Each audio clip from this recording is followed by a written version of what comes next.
the Museum of the Story I Heard. The way I heard the story, it was a set designer. It was a man who made his life in the theater, made risers and curtains and backdrops and trapdoors, made them transform a stage, made forests and sailing ships and utopias and apocalypses, made the future and the past.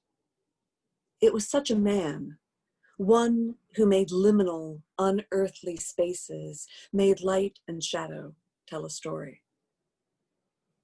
Indeed, it was this man, nearing the end of his career, who looked around and realized that for everything he had built, every staircase and tower and support and rig and river and night sky, there was nothing left to see. Everything had been torn down. All of it, by design, every last board. So that now, everything he had ever built had been unbuilt. All those worlds were gone. Everything he had made perfectly had been undone and unmade and disappeared. In the face of all this nothingness, he made a museum instead. I love this story.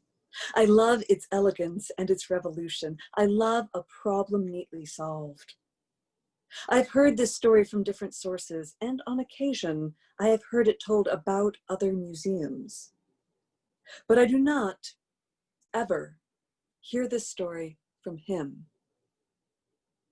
The story he tells is about the horseback trips in the Highlands, the groups he led with his wife in the summers.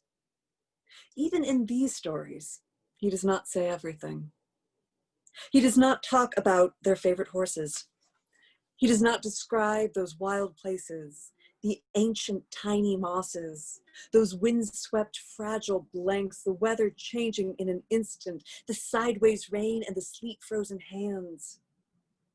He talks about those long days riding, about how they told sagas to pass the time, to say something about the places they were passing through.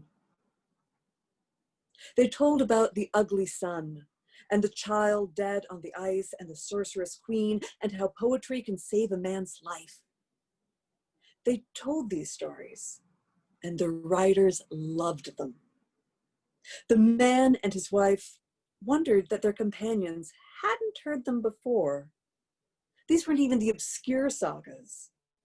These were stories that survived for centuries, survived as canon and were celebrated, caused English literature PhDs of a certain era to learn Icelandic just to read them, and here they were, unsaid and unknown. So they reached a conclusion, a museum. And then, together, they made a decision. They made plans, and they made choices, and they made a place to be walked through. They built a thing to be heard.